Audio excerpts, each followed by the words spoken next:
Welcome to KBF today. I'm excited to be here with you as we learn more about David and about how God does things unexpectedly. We're going to play our first game today. Now, during the week, I sent an email to all your parents with an attachment. You should have a printout of a scavenger hunt animal list. Your parents have been awesome and have hidden those animals somewhere around your house. Your mission, should you choose to accept it, is to go and find all of those animals.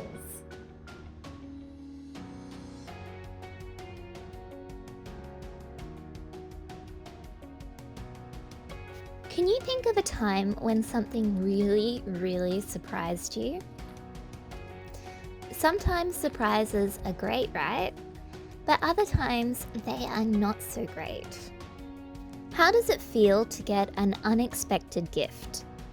Have you ever really wanted a particular gift for your birthday and ended up getting something totally different? But the thing you got was even better than what you wanted? Didn't it feel great to get that unexpected gift? I imagine that's how David felt after he received those amazing promises from God. God surprised David with the unexpected. And you know what? God will surprise us with the unexpected too. And sometimes it will be better than what we imagine. 2 Samuel chapter 7, verse 1 to 14.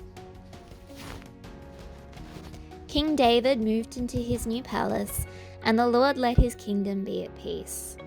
Then one day, as David was talking with Nathan the prophet, David said, "Look around.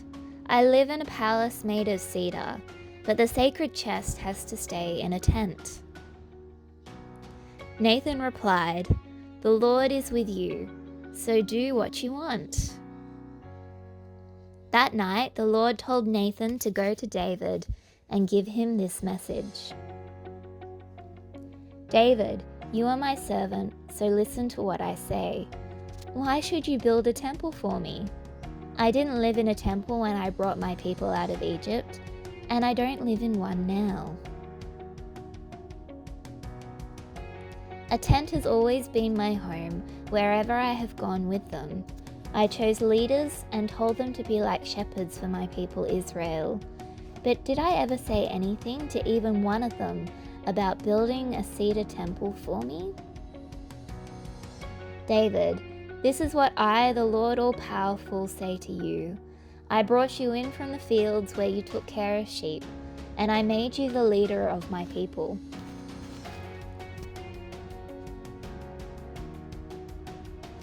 Wherever you went, I helped you and destroyed your enemies right in front of your eyes. I have made you one of the most famous people in the world.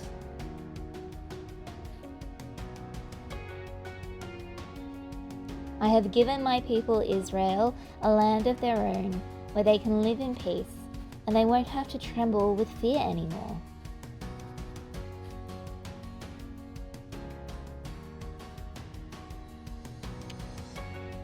Evil nations won't bother them as they did when I let judges rule my people, and I have kept your enemies from attacking you.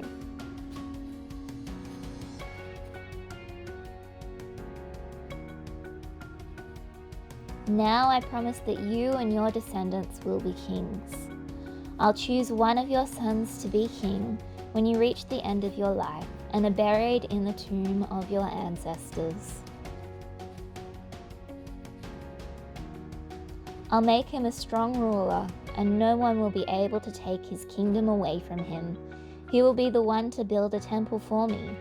I will be his father, and he will be my son."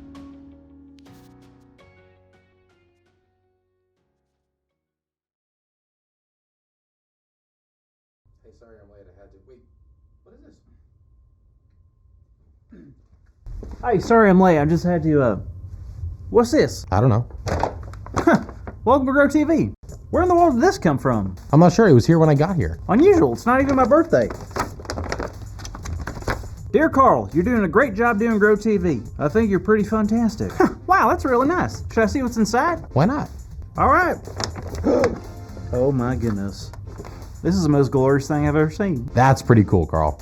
Hey, you need tape, Andy? Don't worry, I'll just grab it off my new Golden Dog tape dispenser.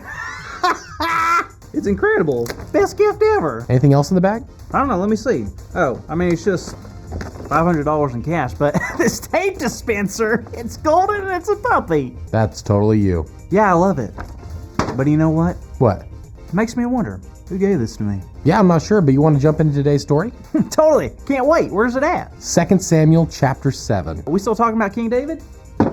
We are. King David has a very busy and eventful life. That's what I'm starting to realize. How lucky are we that we get to read all about it? Very. Now, do you remember what we talked about last week? Well, if I remember correctly, we were talking about how David and the Israelites brought the Ark of the Covenant back to the people. That's right, and there was a lot of celebration. Of course, having the Ark there meant that God's presence was always with them. Absolutely. Now, having the Ark of the Covenant back meant David was thinking of it a lot, and he came up with a really good idea. Chocolate fountain! What? Sorry, whenever I come up with a great idea, I just think of a chocolate fountain. Maybe some strawberries. Marshmallows. Using those little tiny kebab sticks to stick them in the chocolate. Oh, sorry, continue. The great idea that David had was to build a temple. A temple? That's it? What makes that so special? Well, this temple wouldn't just be any temple. This temple would be built specifically for the Ark of the Covenant. Oh wow, that makes total sense. I mean, the Ark is really special. It probably deserves its own space. Yep, that's exactly what David thought, and God agreed. Really? God thought it was a good idea too? Yeah, God didn't need a fancy temple, really, but it would be a great place for people to come together and worship. Wow, so they built a beautiful building so all of God's people can come and worship. What a perfect ending to a perfect story. What? It's actually not the end of the story, Carl. What are you talking about? They got the Ark, they built the temple, and a chocolate river is flowing down the middle. No chocolate fountain. Okay, well, I realized the temple wasn't perfect, but I mean, bam! Happy forever! Well, God had a different plan. Wait, you said God okayed the building of the temple. I did, and God did, but it wasn't going to be David who built the temple. God said that it would be David's son. Are you serious? Absolutely. God knew that one day David's son Solomon would also become king, and he would build the temple at the right time. I mean, I guess that's kind of neat, but I bet David was a little bummed. Maybe, but he was thankful that God would give such an amazing honor to someone in his family. Even though he wouldn't get to be a part of it, it showed David that God would always be working through his family and taking care of everyone, even after his time as king was over. Wow, I didn't think about it like that. I guess God always keeps us on our toes. Yep, you got that right. God does unexpected things. Yeah. Wait! That's our big idea! Our big idea today is God does unexpected things. So let's say it loud on the count of 3. 1, 2, 3. God does unexpected things! Yes! God does. Yeah, God does. All right, all this talk of chocolate fountains has really got me hungry, Carl. It would be pretty cool, right? Cool? More like funtastic. You got that right. Wait a minute. Fantastic? You just said fantastic. That was a word written in the note. Andy, did you give me this gift? You got me. Why didn't you tell me? I just wanted to surprise you. Well, thank you. That was very unexpected. Well, you know what else was unexpected? What? This right here. Ah! How's it going? See you next week, kids.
Hello, my name is Elena and welcome to my living room. We're going to sing a song together and it's called 1, 2, 3, 4, 5, Jesus Christ is now alive.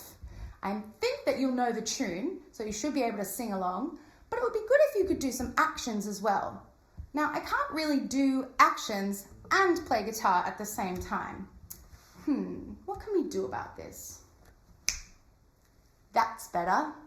So follow me for the singing and follow me for the actions. Great, let's go. 1,